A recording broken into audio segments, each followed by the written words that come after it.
All right, welcome in everyone. Welcome in. As you can tell, we are playing the Great Ace Attorney Chronicles. I think we might actually be able to finish the case today. I'm not sure, not 100% sure, but it feels like it's really close to the end of the case. We have just put Gina on the stand, so I mean, whatever surprises are gonna pop out, surely they've already they're going to today, so I don't know, we will see. But it looks like the sound is picking up good. I always have to check that now because I'm tired of recording streams where I'm not picking up the sound. So anyways, let's go ahead and start our video for our friends. Greetings friends and welcome to Enigma Night Gaming. My name is Liara and I will be your guide in today's adventure. Today we are playing the Great Ace Attorney Chronicles, and in today's episode, well, we've just put Gina on the stand. How's she gonna do? Is she gonna crack the case or is she gonna crack under pressure? Well, let's hop in and find out, shall we? Alright. Let us hop in and see.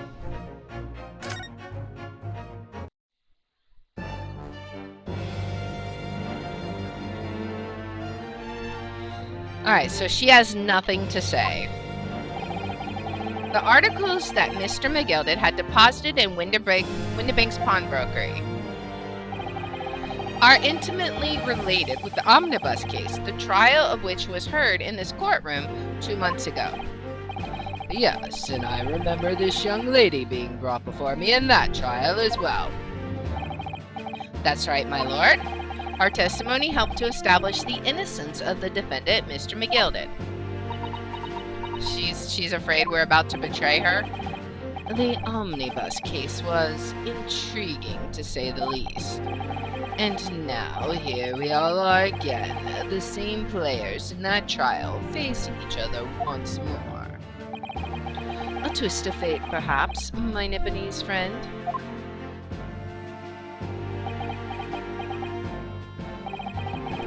Allow me to recap the events of 2 months ago. An old brickmaker was stabbed to death in an omnibus running along London's winter streets.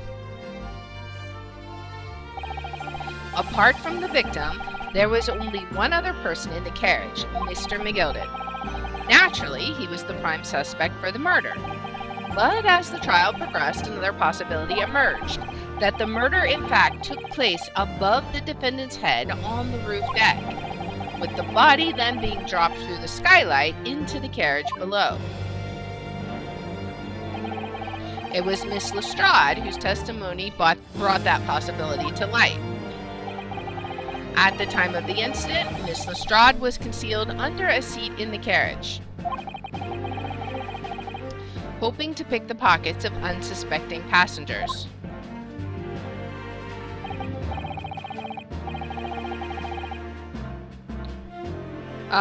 Then immediately after the trial, having been acquitted of the murder, Mr. McGilded died in this very courtroom in the most extraordinary of circumstances. A mystery that remains unsolved even now, 2 months on, as indeed does the omnibus murder itself. Be that as it may, I recall neither the disc nor this small box being mentioned in the course of those proceedings. Miss Lestrade. She's still not saying much. Would you tell the court now, please? What really happened in the omnibus 2 months ago, I mean? I don't know what you mean. I already said all of what I know. And what about everything you told us yesterday from inside your prison cell? Now the moment of realization hits. Please, Mr. Lestrade, this is extremely important. But... Remember, little girl, if it transpires that you willfully withheld information in the trial 2 months ago, the Home Office will seek to prosecute you for perjury. Perjury or murder? I think I'd rather go for perjury. And naturally, you will lose all credibility as a witness. Although, let's face facts, you have little credibility to lose.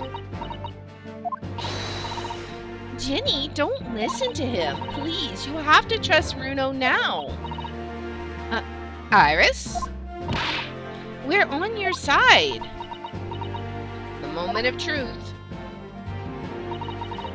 Alright then. I'll talk. It's the right choice, Gina.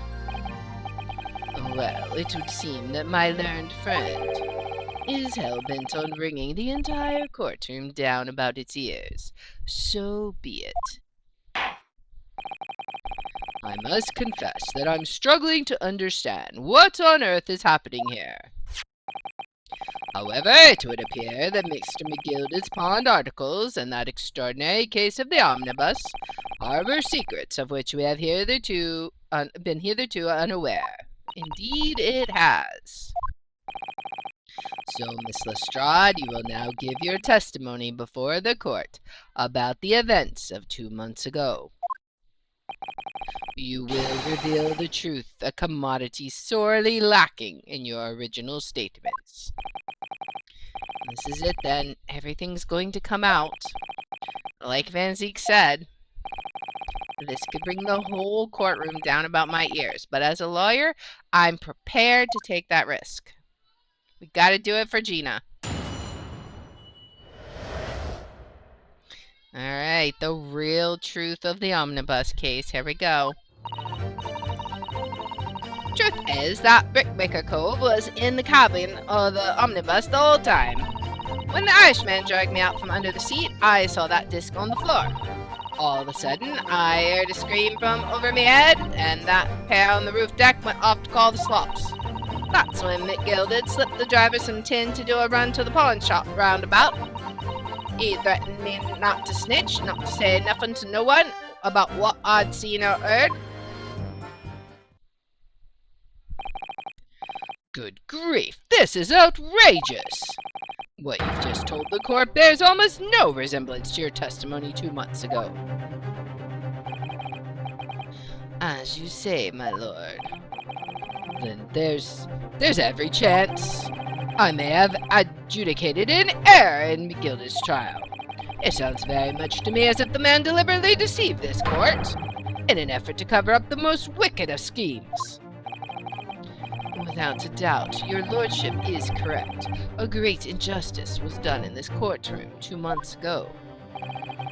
The actions of the accused in that trial, of this witness, and of my learned friend are entirely inexcusable.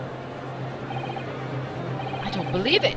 The whole trial was a farce. It was all lies. That McGilda fellow was rotten to the core, just like the pickpocket. Don't forget that lawyer from the east. They were all in it together. You're wrong, the lawyer, Mr. Naoto, the lawyer there. He didn't know nothing about it. Humbug! I don't think so. Are we really expected to believe that? He really stitched everyone up, didn't he? Without an operation to get the man off scot-free. Unforgivable! Stop! The lies have to stop! Stop! Yes, the defense made a terrible error of judgment. I intend to take full responsibility and suffer whatever consequences are deemed appropriate. However, it's imperative that the court allow the witness to elaborate on her testimony, because the significance of McGilda's pawned articles must be brought to light. Very well, my learned student friend. Given the depths of calamity you have just plunged yourself into, this may well be worth hearing. Words fail me. This situation is utterly deplorable. Mr. Naruhodo. Yes, my lord. I will decide upon your fate following the conclusion of this trial. Of course, my lord. Blimey, Mr. Naruhodo. Now, counsel, proceed with the cross-examination. Alright, so we have to cross-examine our own witness, okay? Truth is that Brickmaker Cove was in the cabin of the omnibus the whole time. Let's make sure to press everything. And you were hiding in the cabin at that time as well, weren't you, Miss Lestrade? If I remember rightly, in the storage compartment underneath one of the seats? Yeah, that's right. It's pitch black under there, so you can't see nothing at all. Now, in your testimony 2 months ago, I feel certain that you claimed Mr. McGilded was the sole passenger, did you not? False testimony, my lord. That's what he told me I had to say. But it's important that you tell us the truth now. Were Mr. McGilded and the victim acquaintances? I don't know. But I did hear him talking a lot. What were they talking about? Well, I couldn't hear too well, but if I had to say, I think it was about money or something. They kept talking about buying and not buying. Perhaps business dealings of some kind. Well, anyway, they got louder and louder. They started to sound like a proper fight. I was pretty scared by then. I hardly dared to breathe. And then all of a sudden, I heard a noise like someone keeling over on the floor. It was bloomin' loud and all. And I believe you let out an involuntary scream. Yeah, that's what gave me away. When the Irishman dragged me out from under the seat, I saw that disc on the floor. Hold it! Was the disc you saw this disc? Yeah, I reckon it probably was. It was right next to the cold line on the floor. Could this disc have belonged to the victim, perhaps? I don't know, but McGilded picked it up pretty smartish. And then he sat the cove with the knife in his belly up on the seat. What did he say to you at that time? He told me not to say a word about what I'd seen or heard to no one. About the disc and all. I was dead scared. The way he was looking at me, I thought if I didn't go along with it, I'd get stuck with that knife too. Then he started asking me a load of questions. Like what my name was and where I lived and that. He asked me about being a diver too. But after a while, what happened in the carriage was noticed. Yeah, that's right. But first there was a kind of rapid noise. All of a sudden, I heard a scream from over my head, and the pair on the roof deck went off to call the slops. Hold it! There were 2 gentlemen occupying the seats on the roof deck, I believe. That's right. Yes, it was them 2. They must have looked down through the skylight and noticed the cove with the knife in his guts. When they screamed, the driver pulled up the horses and McGilded got me out of sight. Out of sight? Where? Back under the seat where I started off. Once the carriage came to an halt, the 2 coves from the roof ran off to fetch the slops. If they immediately left to fetch the police, it would appear they were entirely unrelated to the incident. So that left McGilded, the driver, and you still at the scene. Yeah, only the driver didn't know I was there, because I was under the seat. I heard the cabin door open, and a voice from outside. The driver, yes, he also testified in the trial, I believe. He was so cold. A fellow who went by the name of Beppo, if memory serves. What did McGilded and the driver say to each other? I don't know what happened and stuff like that, mainly. That's when McGilded slipped the driver some tin to do a run to the pawn shop roundabout. That pawn shop obviously being Windibanks on Baker Street. Just a moment, counsel.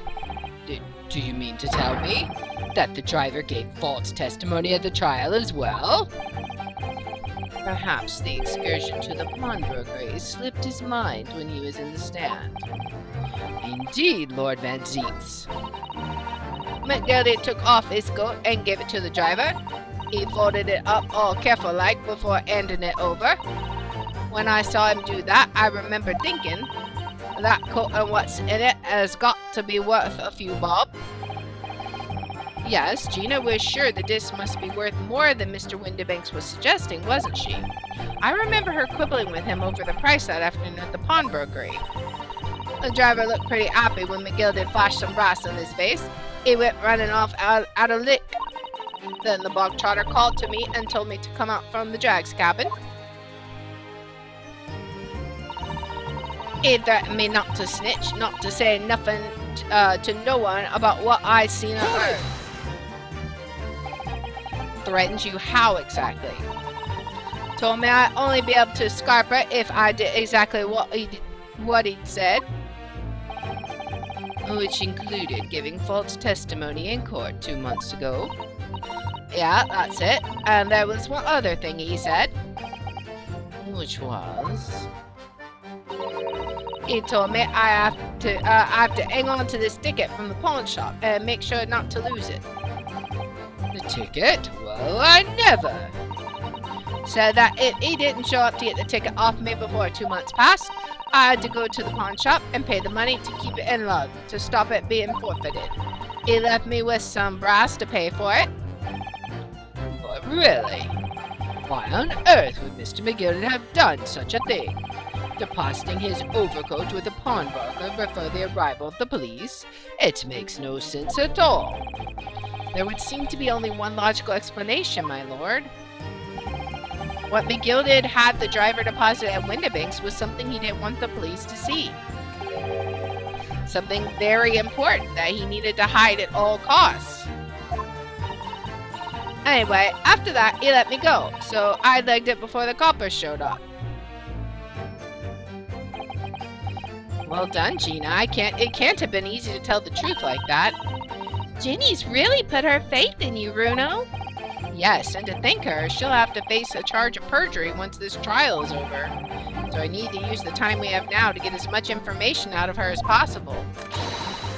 It's time to really go for it. Press her on every statement.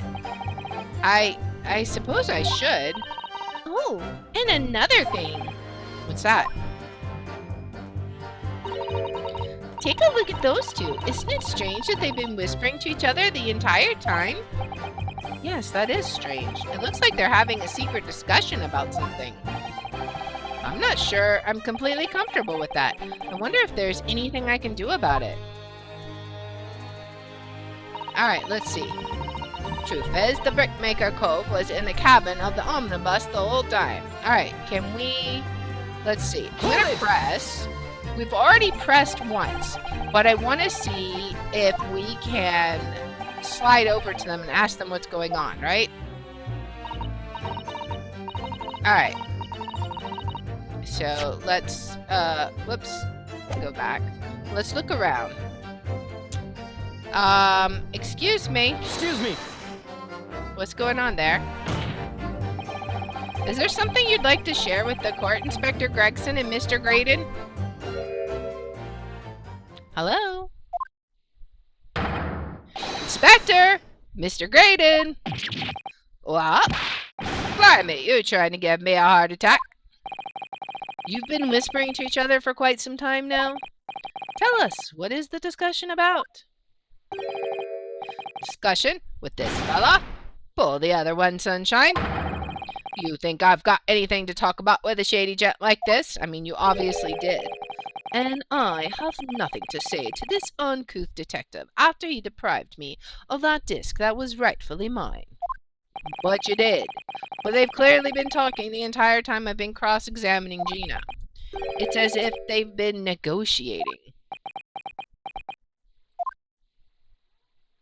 What is going on?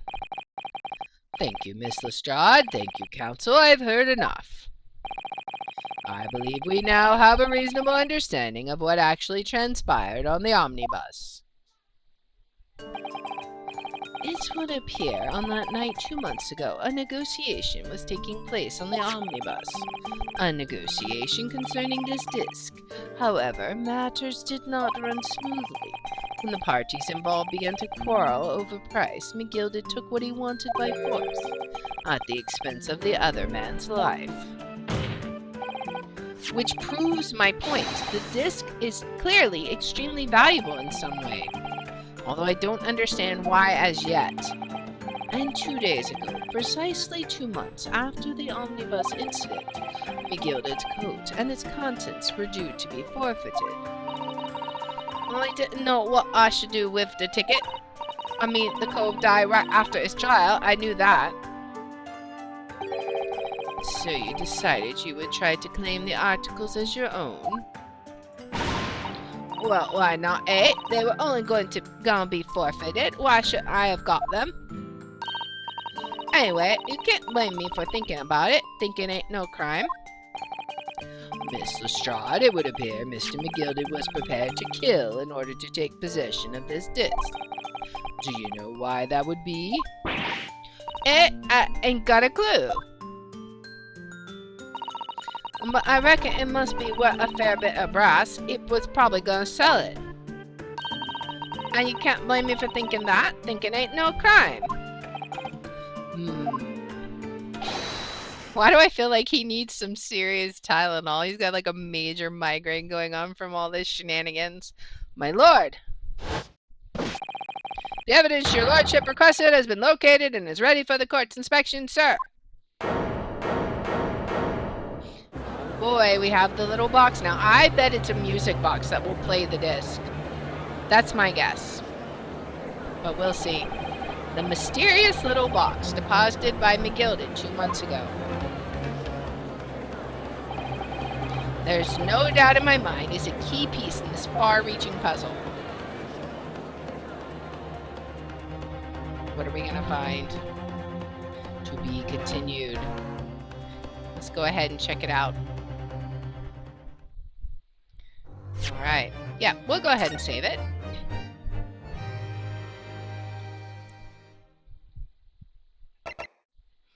Alright, where is our last save? It's right here. Alright. Well, it's still early. Let's go ahead and continue on.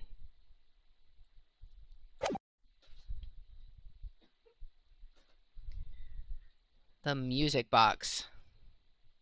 So this is the article in question, is it?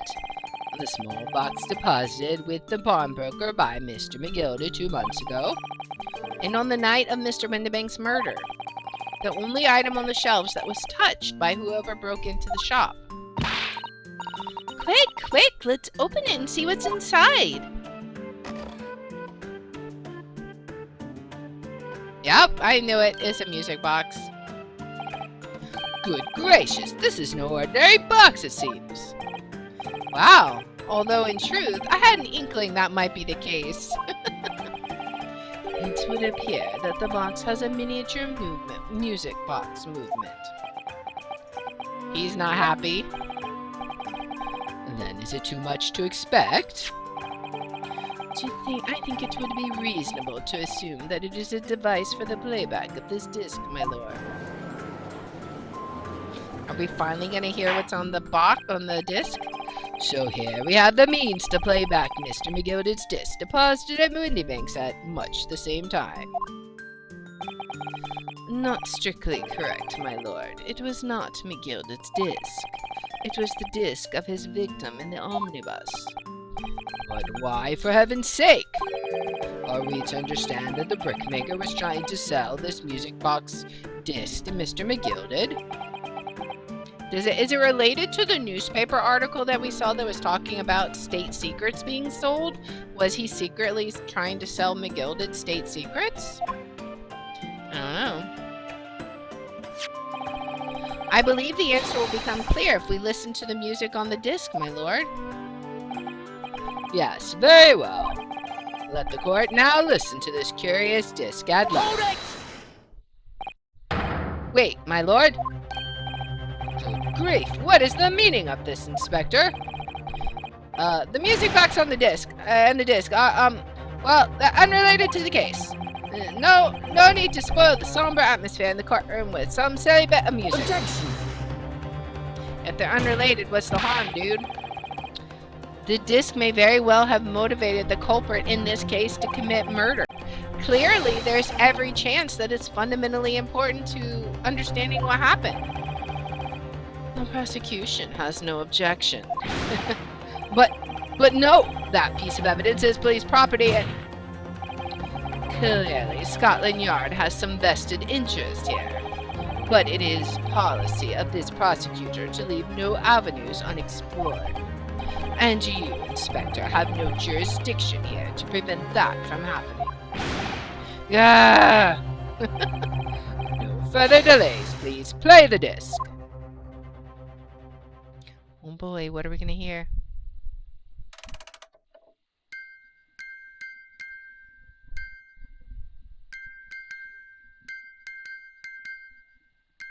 It's Morse code.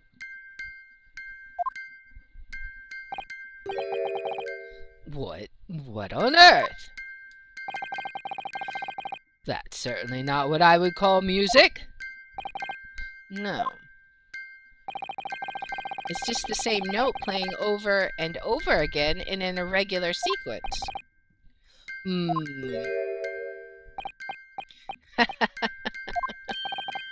Mr. Graydon? This really is priceless. After all that, the music box is broken. I don't think so. Broken? It can't be, can it? Well, obviously. In fact, I wouldn't be surprised if the officer sent to fetch it didn't drop it on the way back to the courtroom.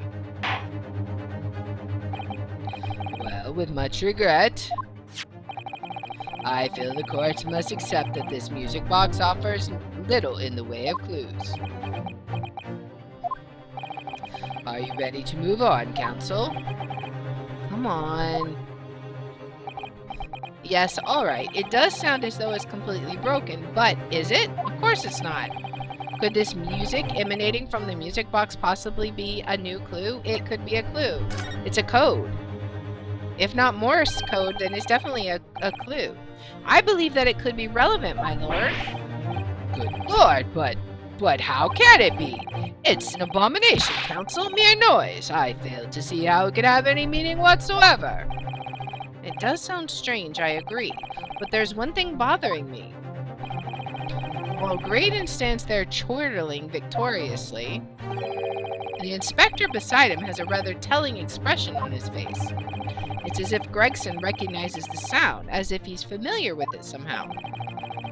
And that's making him appear extremely on edge. If that's the stance of the defense, my Nipponese friend, answer me this. Oh.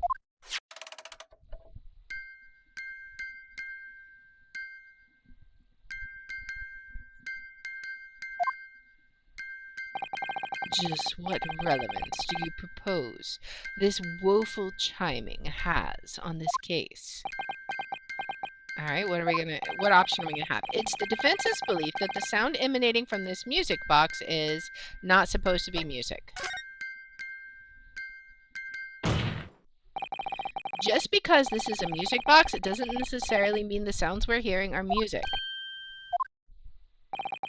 Look at that! The smile vanished from Graydon's lips as soon as I said it. I'm on the right lines here. I must be. Making deductions based on how people react to what you say. You're acting just like Hurley, Bruno. Objection! The sounds we're hearing aren't necessarily music. Well, now that you've told us what they are not, I'm sure the court would like to hear what they are. Do you enlighten us, my Nipponese friend? Well, surely you have an idea in mind, because if not, it will be the death of your ill-formed argument. Exactly! The music box is clearly broken. Refusing to accept that fact is pure foolishness. They've got me. I don't know what the answer is, yet. Bruno? I've just examined the music box very thoroughly. And I'm fairly certain that it's not broken at all. Really? Really, the way it's been made, it can only produce a single note anyway. Thank you, Iris. Okay. Alright, well, if the music box isn't broken, it must mean that the sounds it's producing have some significance that isn't musical. Come on, let us say it. Know the answer. Ah, could it be? Is that what these sounds are? Something just struck me, Bruno. I feel like recently, in the past few hours even, I've heard another sound very much like the one this music box makes. Yes, it's a familiar sound. It's the telegraph. Actually, Iris, I was just thinking exactly the same thing. I'm going to have to press the defense for an answer. If your assertion is that the sound produced by this music box is not in fact music at all, then what the devil is it, counsel?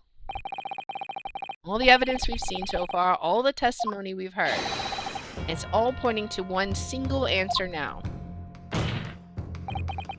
The prosecution demands that my learned Nipponese friend presents proof now. Tangible proof of this latest wild speculation. We have evidence in the court record, though. That I don't know. Alright then, this could be the best chance I'm going to get to fight back in this trial. And if I'm right, it's going to join all the dots together. The evidence that explains the true nature of the sounds on this music box disc are... Alright, do we have something related to the telegraph? Let's see. I mean, I don't think we have anything. Let me look at this. This says what? Does it talk about this being telegraphed? There's a sensational story lower down the front page as well. Look, Ministry Mole. Classified secrets may have been leaked overseas from Ministry of Justice? For a 10-year-old, Iris certainly has her finger on the pulse of the world news. It's about secret communications between Great Britain and its allies. Apparently, they're being intercepted by hostile nations. Communications are being intercepted, but how would somebody be doing that? That's the question, isn't it? I've come up with 3 different possible methods so far. Are you looking for a new career, Bruno? No, of course not. I wonder, perhaps this is what Lord Strongheart was talking about yesterday. Yes, it could be, and it could explain why he has Grexy running from pillar to post at the moment. Okay. The details of today's paper have been updated in the court record. Alright, so is that the evidence that we need? I'm guessing it is. The morning's paper, which contains an article about government secrets being leaked to foreign agencies.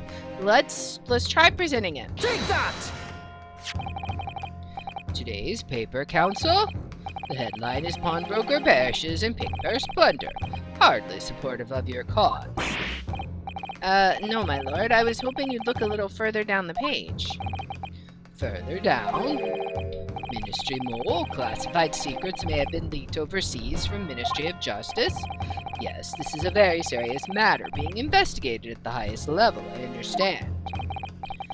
I have heard that the international transmissions along supposedly secure lines are somehow being intercepted and leaked to various other countries. And presumably those transmissions are in the form of wired telegrams? Of course. Juror number 5, your input, please. Stop! Oh, me, sir? Whatever is the matter? You told the court before that you worked at the same communication station as Mr. Graydon, did you not? Yes, that's correct. And the particular station where you work deals with government communications and newspaper reports? Oh, yes. We're not your run-of-the-mill communication station at all. Our work is extremely important. Then tell me, is this not a very familiar sound?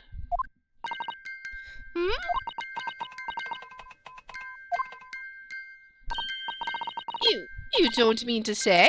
Is it... That's right, madam. It bears more than a passing resemblance to the sound made by your telegraph machine as you tap it. I believe it's called Morse code? But I don't believe it! Now correct me if I'm wrong, but when it comes to leaking telegrams from government departments, there could be nobody more perfectly placed than a highly skilled communications officer. Are you suggesting that the music box disc contains stolen government secrets in Morse code? Indeed we are. Order! Order! Please everyone, order! But this is high treason, Council, deserving of capital punishment. Too much new vocabulary. What is treason, and what is capital punishment? The sort of words I'd half expect you to know. For our sovereign government's confidential information, hostile nations would surely pay almost any price. Yes, and on that night 2 months ago, that was the very negotiation that was taking place inside the omnibus. But in the end, McGilded perished, and the all-important disc lay unclaimed in the pawnbrokery. My word! In which case, whoever stole that information in the first place must surely have been beside himself with worry. Because if the disc were to be discovered before it found its way out of the country, it would reveal an act of high treason punishable by death. So the culprit had no choice but to retrieve it, and in order to do that, he would have to gain entry to the pawnbrokery illegally in the middle of the night. Because the article left behind by Mr. McGilded would incriminate him too much if it got into the wrong hands. Isn't that right, Mr. Graydon? That moment when you're caught red-handed. You think I've been stealing government secrets? Preposterous! Absolutely preposterous! So, in response to the offense's accusation, you claim complete innocence, do you? Well, of course I do. I've had to stand here in silence while that pretentious foreign lawyer has been prattling away. Objection! Then by all means, counter the charges, sir. The prosecution demands the witness testify in response to the accusations brought by the defense. Oh boy. Delighted, I'm sure.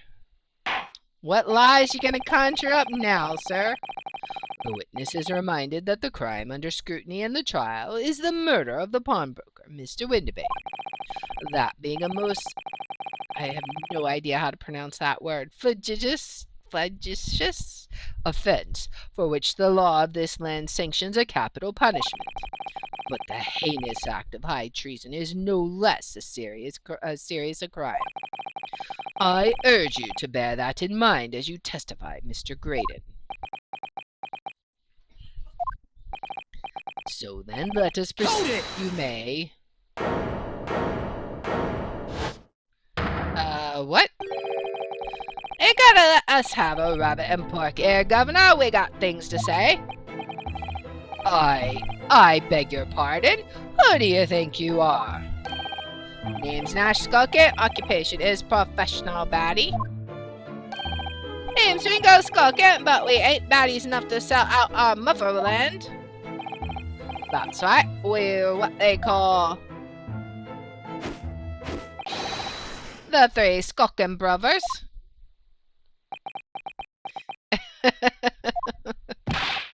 Bad timing, fellas. Very bad timing. Nothing like a little comedic levity. Alright, Graydon's counter. A mere communications officer couldn't possibly steal confidential government information. Besides, the sound produced by that music box aren't even Morse code. It was some low-cost brickmaker negotiating with McGilded anyway, was it not? I've no relation to the man. Look, all we've done is break into the gaff the other night. like what he told us to do. If we'd known there was dodgy government secrets involved, we wouldn't have touched it. Oh boy, we got a lot of information to process here, guys. They're both like, where's our headache pills? Everyone doesn't know what to make of this. Mr. and Mr. Skulkin. Well, Mr. Udo Governor, what's up? Do I take it that you now admit to the crime? That on the night in question you did indeed gain entry to the premises illegally? And moreover, you did so as a party of 3 in collaboration with Mr. Graydon here?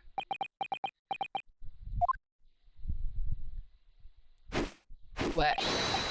We did, Gov, we did.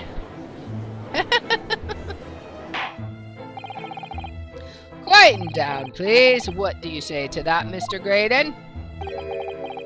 I have no idea what these 2 ruffians are referring to. You little rotter, getting us mixed up in all this monkey business. You never said nothing about no government secrets. It was supposed to be a straight-up job. And what about the geezer whose shop it was, eh? Poor old Brooke didn't have to die, did he? Nice to know who your friends are. Whatever these men say, I deny the accusations. Indeed. Well, I certainly wasn't expecting this little music box to become so significant in the proceedings. However, as it has, I will admit it into the court's record as evidence. Alright, we need to check that out as soon as we can. Alright. So, before we start the counter, let's check out this music box. See if there's any hidden things about it. Alright, so we got the note, right? See how the For McGilded disc sits in the music box the man deposited at Windibanks? It couldn't be a more perfect fit. So there's no question then. The disc was designed to be played in this music box. Yet, despite that, the sounds it produced are neither musical, nor do they appear to have any meaning. It just doesn't make any sense. I wonder if perhaps there's more to this music box than meets the eye. Maybe we haven't discovered all its secrets yet. Let's keep looking. We got a little lever here. Can we push that lever? This is the mechanism that turns the bumps on the disc into sound, isn't it? Yes, the movement. It's all thanks to the comb with its teeth that are plucked by the passing bumps. Usually the teeth on the comb are different lengths so that each one produces a different tone. But this comb is very strange. All the teeth are exactly the same length. Well, what does that mean? It means that no matter which tooth is plucked by the passing bumps, the music box will make the same sound. I've never seen a music box like it before. Yes, it is strange. A music box that can only play a single note. There has to be some significance to that, surely. Alright, what else do we have? Is there anything, like, what's this on the bottom here? Oh. What is it, Bruno? I've just noticed something about this music box. It looks like the bottom of it opens up as well. You're right. Well, come on then. What are you waiting for? Let's open it. Alright then, here goes. Are there more discs? There's another one. Look at that! There's another movement on the other underside. So, does that mean you can set another disc to play back on this side? Yes, I think so. And it looks like the 2 movements are linked together. They're linked? So if you had 2 discs, they would both play back at the same time. Is there anything else we can discover?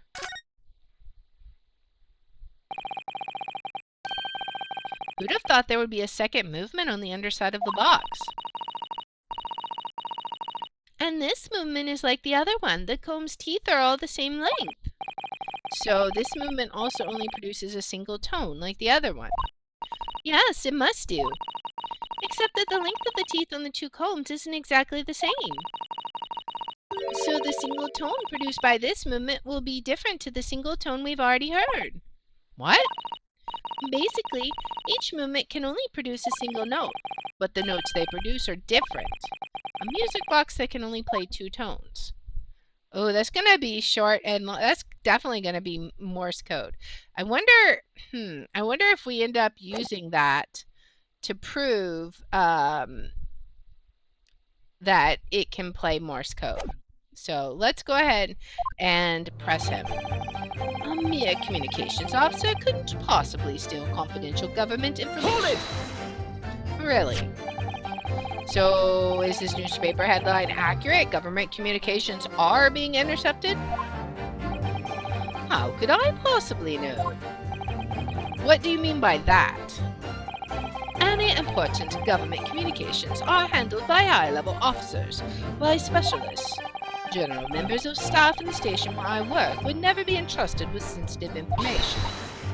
Oh no, stop. Must say something, stop! Let me guess. Juror number 5? We regular communication station officers aren't as lonely as you're being led to believe. A team of us are responsible for setting up and testing the telegraphs used by the ministry. And Mr. Graydon is their team leader. That's fascinating. He doesn't like this. Graydon is a highly skilled operator. Stop. Currently in the presence of idol. Stop. So you had access to the equipment used for these confidential communications, Mr. Graydon. Oh, well, what of it? The transmissions are always made behind closed doors, so they can't be heard. And in any case, all messages are sent in cipher. Normal employees couldn't possibly understand them. Oh no, stop! Must say something, stop! Mr. Graydon regularly attends meetings with ministry technicians and the ministry communications team.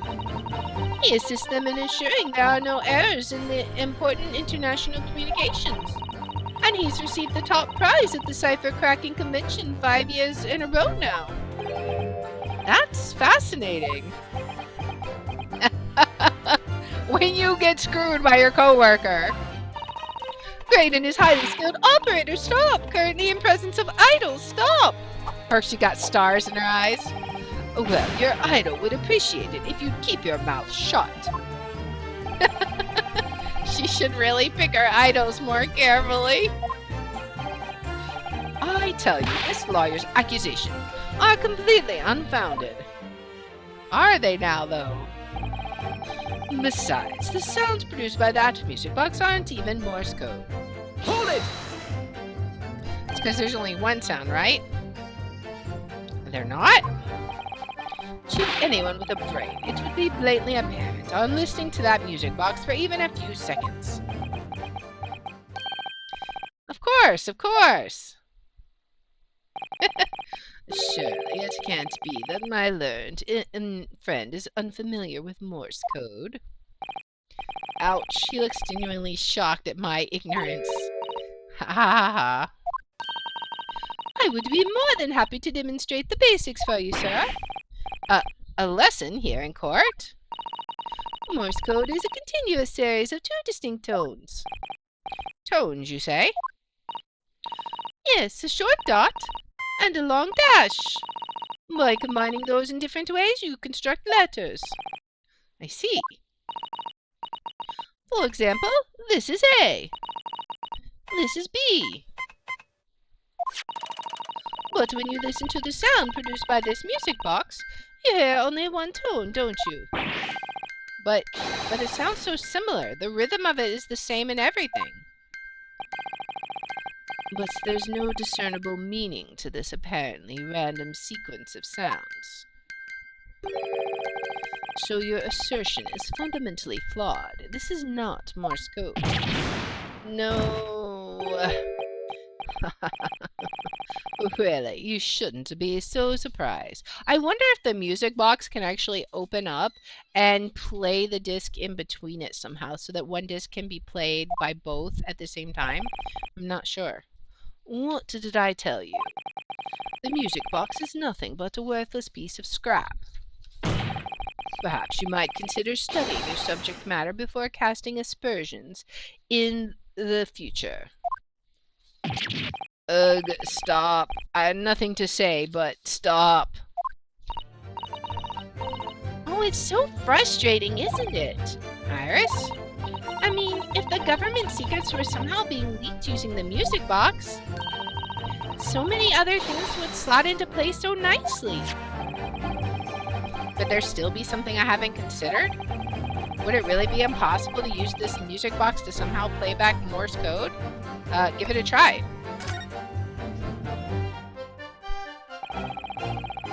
There's still every possibility that this music box was instrumental in the leaking of government secrets. That's the belief of the defense. Objection! Does it please you in some way, my Nipponese friend, to repeat the same line of argument ad infinitum? It's already been established that to be Morse code, 2 tones are required, dots and dashes. Yes, I'm well aware of that. Then what? Oh, it would appear the defense has a hypothesis to put forward. You had better present your idea at once, Counsel. How do you propose that this music box, which appears to produce only a single tone, could have been used to cipher secret messages into Morse code? So we're gonna flip it. And can we open that? Alright, so we already know that it opens. Let's go ahead and open up the bottom of the box. Alright, open it. And now, let's present this. Alright, so, can we present this and have it be enough? Maybe. We'll see. Alright, so can we present this? Got it! Good gracious, what am I looking at here? Another movement on the other side of the music box? What? It appears, my lord, that the 2 movements are linked together. In other words, you can put 2 discs in this music box, and the sounds of both will play back at the same time. Good heavens! As the court has heard, Morse code comprises of 2 tones, a short dot and a long dash. With a second disc in place, this music box could be used to generate Morse code and convey a message. Boom. This is beyond a joke. I'm sorry? This poor excuse for a lawyer has absolutely no evidence to support his claims. Though, of course, if my learned friend were able to present the court with the second disc, that would be another matter. Well, I can't at the moment.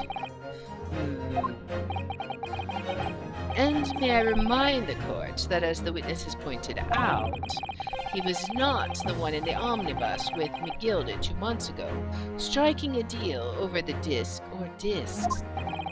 Indeed, that was Mr. Mason, the brickmaker.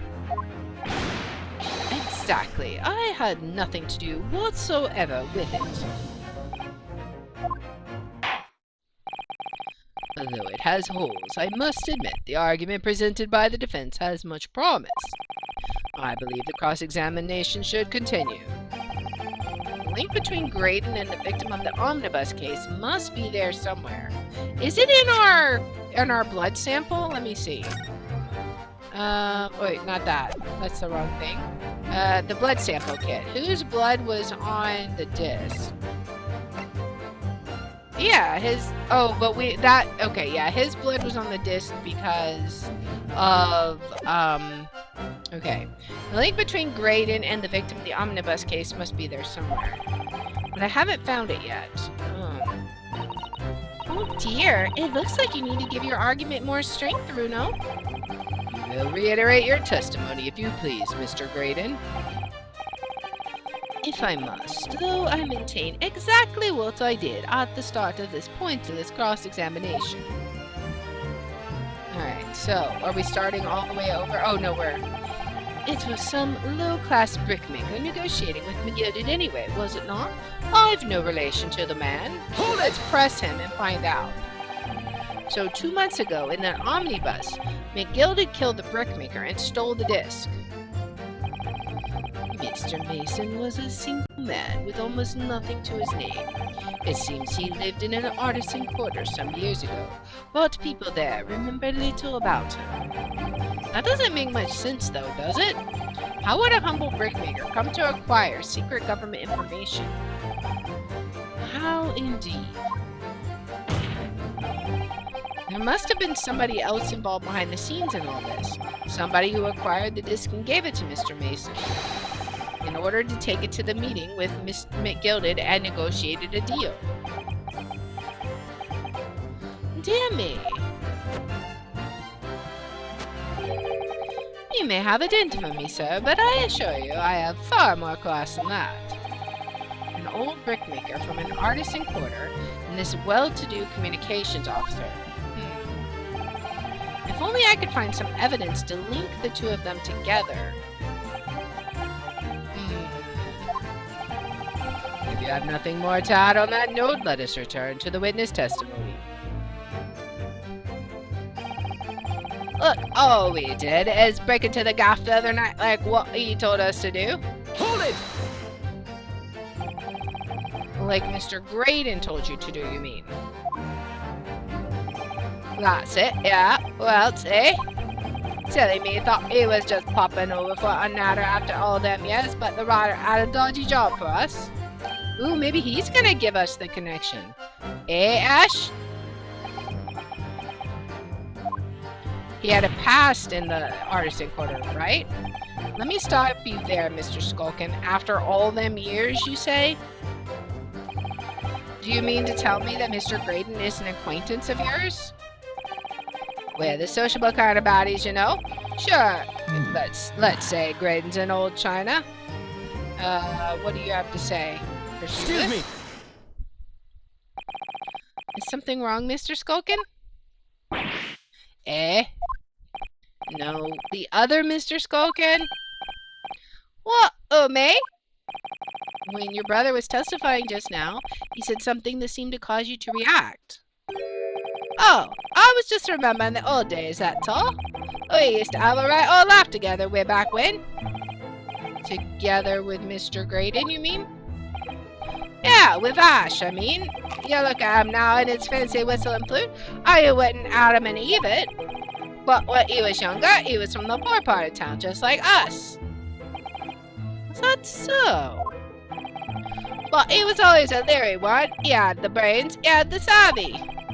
Always coming up with smart ideas, like what you would never have gone through our heads. God blimey, ain't that the truth? Remember Milverton and Skulkin Milk Run? That was a corker, eh? Save it until after the trial. Your reminiscing has no place in this courtroom.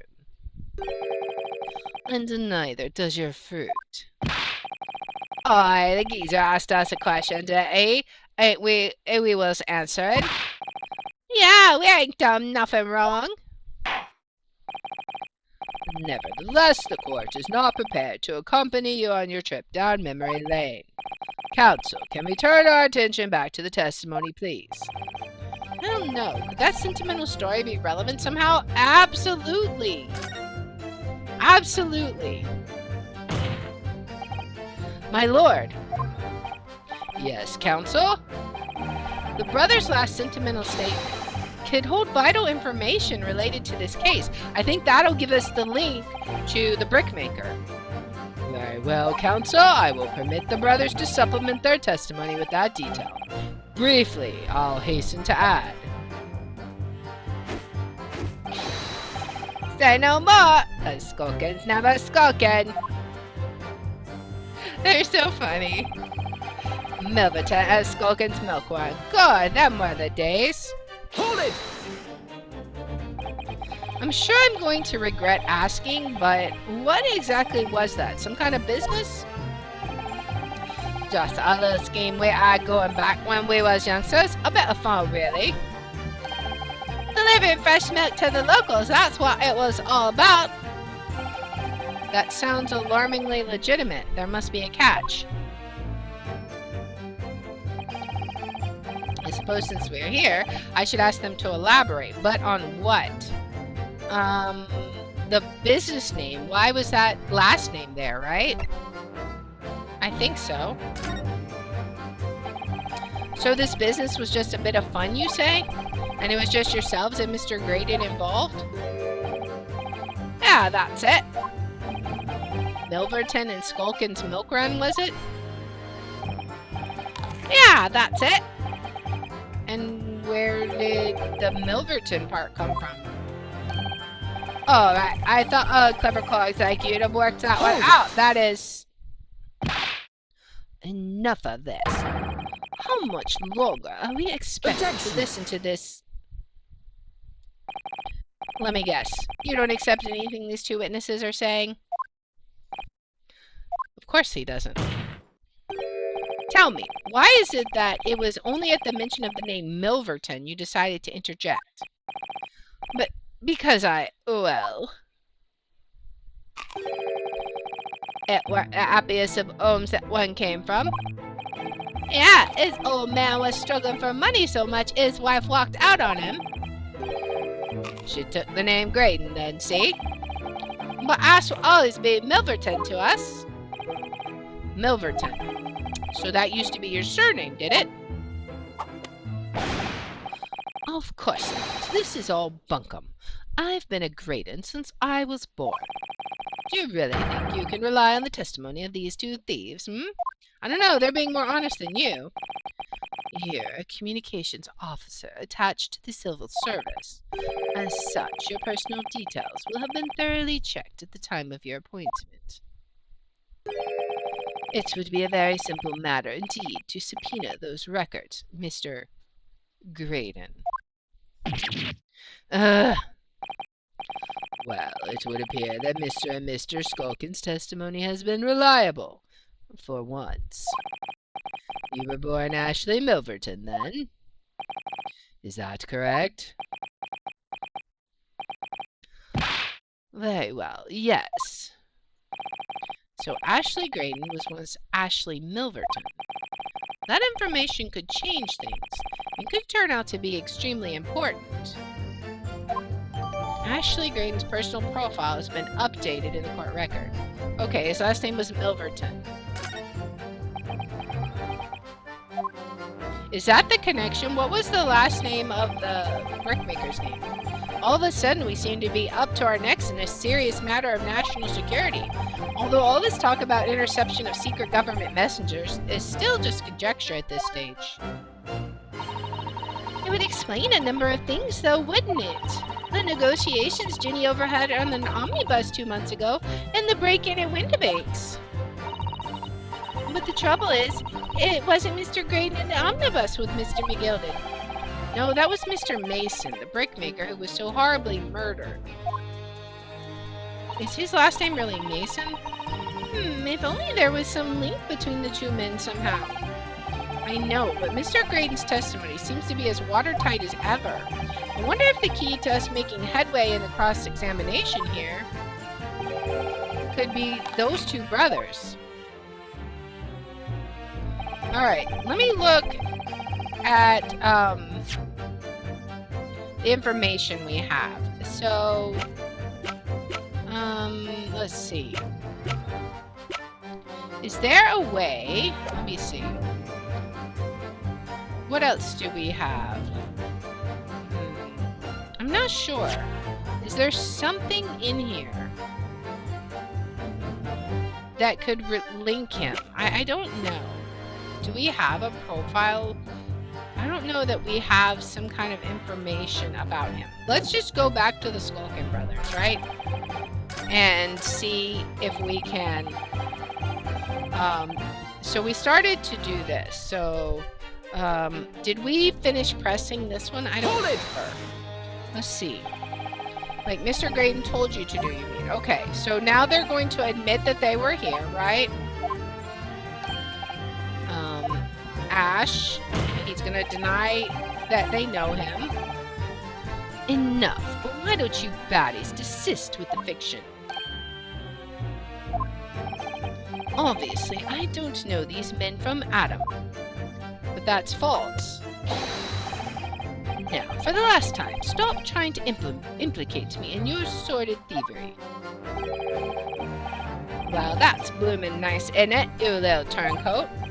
Fine, if that's how you want it, two can play at that game. We ain't never heard of this geezer before, either. Don't know him from Adam. Never spoke to him before in me life. Never even seen him. Never, Nash, never! Good grief, such a blatant lie will not stand in my courtroom. Well, all I'll say is this. If we'd known there was dodgy government secrets involved, we wouldn't have touched it. Hold it! So, did you know nothing about this music box? We didn't know nothing. We still don't know nothing. And we ain't planning on knowing nothing about it neither. But 2 nights ago, you did indeed break into Winterbank's pawnbrokery, didn't you? In your original testimony, you said the door of the shop was ajar, and that it was like some kind of sign begging you to go in. But the truth is, you were planning to break into Winterbank's all along, weren't you? We were, Gov, we were. You're right there. Well, it's not what he told us to do. It was his plan. He's just glaring at them. And why was it Mr. Graydon's plan to break into Winterbank's that night? Did you not ask the reason? Well, he said the place was full of stuff worth nicking. That's what he told us beforehand, anyway. Turned out it was a load of cobblers, didn't it? It weren't best pleased. I weren't best pleased, I can tell ya. In any case, if they know the real reason, it doesn't sound like they're gonna give it away.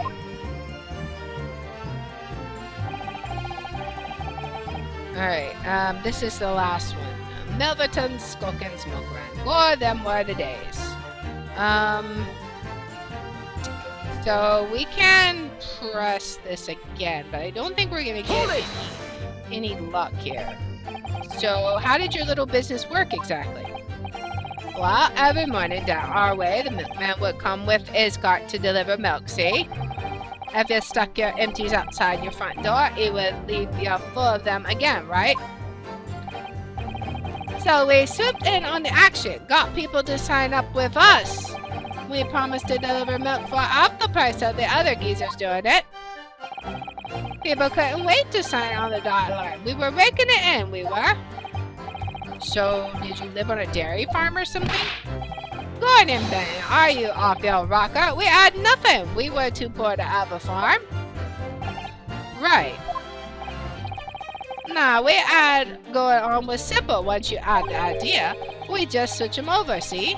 Our customers empties with the full ones from anyone who wasn't on our books. A daddle, right? Alright. I think you meant to say a diddle, and that's a crime. It was just an harmless bit of fun, that's all. Asking the general public in such a fashion is most certainly not harmless, as you put it. Well, it was him what come up with the idea. Ash is the evil genius. You mean Mr. Graydon? So Ashley Graydon was once Ashley Milverton. That information could change things, and could turn out to be extremely important. But how? How can we link them? I'm really not sure. What can we use to link them? It would explain a number of things, though. Negotiations. Trouble is, it wasn't Mr. Graydon, it was Mr. Mason, the brickmaker. Is there anything at all in the court record that... Let's look at the people. So we have... Do we even have him in the record? We don't even have him in the court record.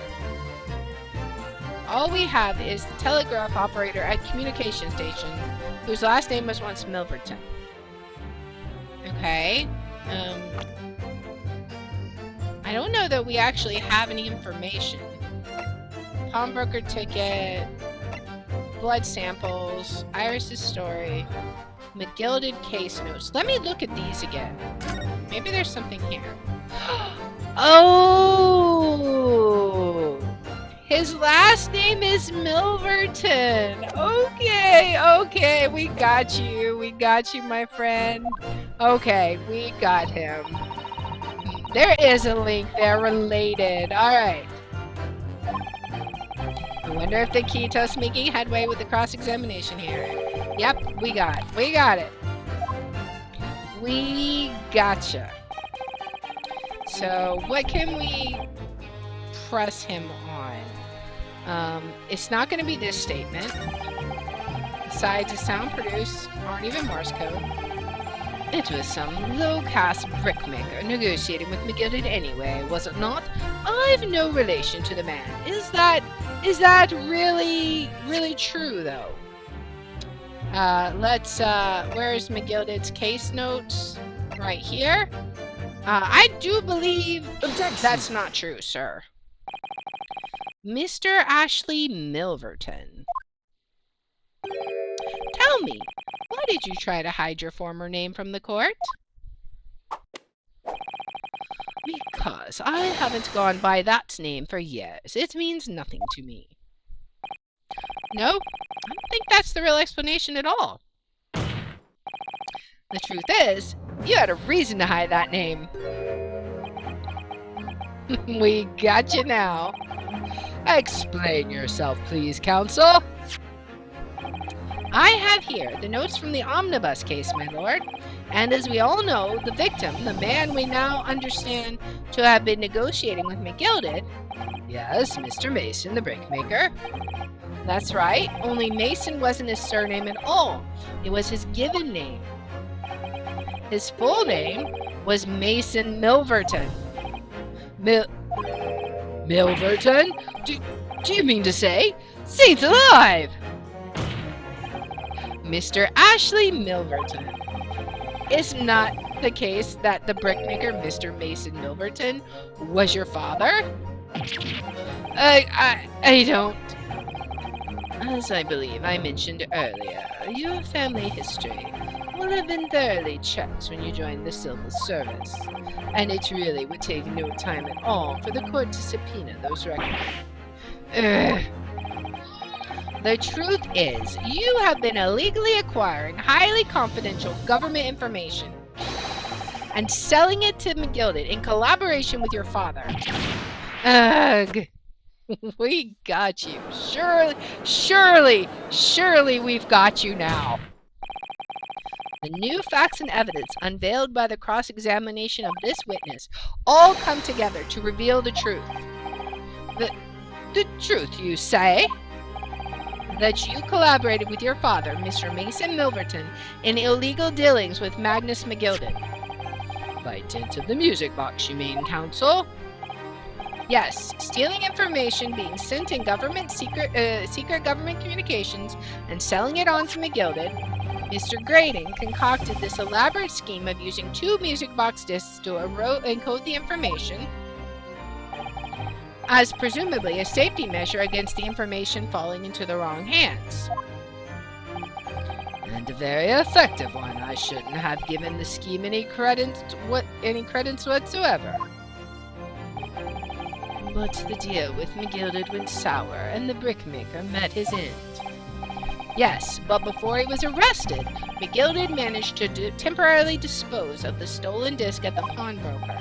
Then, having learnt of the situation, you appeared at Windibank's 2 days ago, in an attempt to recover the 2 articles McGilded had placed in pawn there. He has nothing to say. But that attempt failed. One of the discs was seized by the police, and the other you never found. So that same night, you enlisted the help of the Skulkin brothers and broke into the pawnbrokery. This time, determined to recover the second disc. Are you suggesting that the second disc was inside the music box? Eh? We never knew nothing about that. On the night that Mr. Windibank was killed. Just the music box was moved. So I think he opened it and took the disc. The intruder to the pawnbrokery touched one item, and one item alone, the music box. as rather ingeniously demonstrated using the 2 prints from the security camera indeed. So, the question that naturally begs answering is this: why was only that one article disturbed? The answer is obvious, because it contained the second disc, which the intruder was desperate to retrieve. Since if it were to fall into the hands of the police, it would be proof of high treason. Well, Mr. Graydon, do you deny that all of this actually began on that fateful night 2 months ago? He's not going to say anything. I refuse to accept any of this nonsense. Do you now?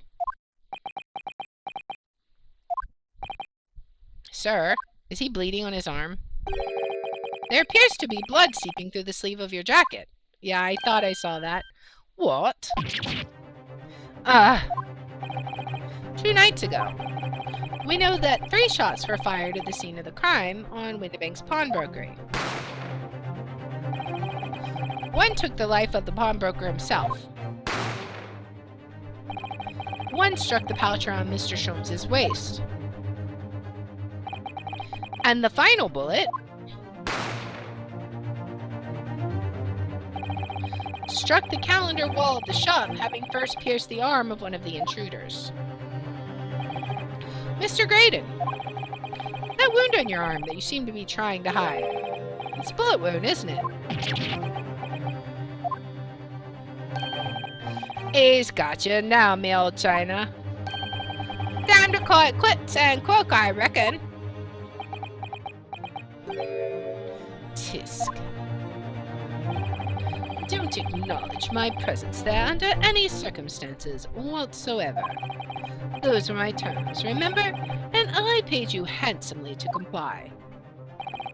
Clearly, I was a fool to think I could trust some common backslum thieves. Fine, I admit it. I was there in Windibanks that night. I paid this pair 10 guineas to accompany me, and as you've noticed, I sustained an injury in the course of my adventures. Oh boy. But that is all. I admit to nothing more. Stealing government secrets, negotiating with Mr. McGilded. As God is my witness, I'm sure I recall nothing of the sort. He's not going to go down without a fight. Not until I can show him hard evidence, I suppose. Nevertheless, the defense has now established a crucial fact. Which is... well, we know that 1 bullet was fired from each of the 2 firearms we have in evidence. The bullet from the Skulkins brothers' gun hit the pouch around Mr. Sholmes's waist. And the bullet from Mr. Windibank's gun clearly must have been the one that caught Mr. Graydon on the arm. Indeed it must. We can rule out the possibility that the man shot himself. And that leads us to only one conclusion. Mr. Windibanks was shot by a 3rd gun, which can only have been fired by the 3rd intruder. Goodness! That's right, Mr. Graydon. Grrr. The only person who could possibly have shot Mr. Windibank that night is you. Man. Hold it! What now? You little upstart. You made a grave mistake when you summoned me here. Do you have a gun? Are you going to shoot us? What? What's that supposed to mean? Yes, as you rightly say, I was there at the pawnbroker's. I did my best to hide the fact naturally. I had no intention of ruining the distinguished career I'd built for myself at the communication station. But did the thought never cross your mind? Did you never consider the possibility? What? What do you mean? What thought? What possibility? The possibility that if I was there at the scene, I may have witnessed the crucial moment. He's going to blame one of the brothers, isn't he? The other brother. You see, This makes me a key witness in this case, and I have my hands firmly around the neck of your client. What? Are you suggesting? I saw it all. I saw the very moment that pickpocket girl pointed the gun at that poor defenseless pawnbroker and shot him. What? You liar? Order! Order! Order! Well, it would seem we are finally entering the last act of this theatrical trial. Mr. Graydon. Yes? I trust you are fully aware of the implications here. If this is shown that your claim is false, you will have incriminated yourself as the killer. Oh, I understand fully. Then I must ask you to give your formal testimony once more. You will explain to the court precisely what you saw at the moment the defendant allegedly shot the victim. Nothing would give me greater pleasure. Oh, man. But, you know what? That will be in our hopefully final episode. We shall see. But that is where we are going to stop for today. So, man, so many revelations have been revealed. He is definitely our killer. He is Gina didn't have a motive. Like, it's so obvious to me. But we will explore his story and poke holes. It's like a boat. Like, there's so many holes, and it's just sinking faster and faster. And he just cannot get free of drowning fast enough. But we'll see how well we do in the next episode. So if you like this kind of content, please make sure to like, subscribe, follow, share, all that good stuff. If you want to watch live, we're on Twitch at twitch.tv/thehour27. I have my schedule posted in the about and in the description. And if you want to see which games I'll be playing each day, I post them on x.com/thehour27. And I hope you join me in the next one. Until then, guys, bye. All right. Well, that will be it for today for us, guys. I hope you had fun. I had a lot of fun. It was super interesting. I can't believe, like, all the stuff, all the hoops we had to jump through to get there, man. That was crazy. But we will be back tomorrow at 3 p.m. Hopefully. I'm going to say tentatively back at 3 p.m. I've been getting sick. I'm starting to get sick. I might be fine. I might be perfectly fine, at which case we'll be back at 3 p.m. and we'll be playing Shadows of Doubt and the final episode of Boxes. But if not, then it will be Tuesday. But we should be fine. I expect, I have no reason not to suspect that we will be back tomorrow at 3 p.m. So we will just see. Let's see who we can raid. Looking to see who is on that we can raid. Trying to, this new interface that they have is pretty nice. Let's see who is on and who is playing what. How about we raid Daedalus? So he's playing Elden Ring. We haven't raided him in a bit. Well, let's go say hi. And again, we will be back here tomorrow at 3 p.m. tentatively, but probably. So I hope I will see you guys then. And so until tomorrow.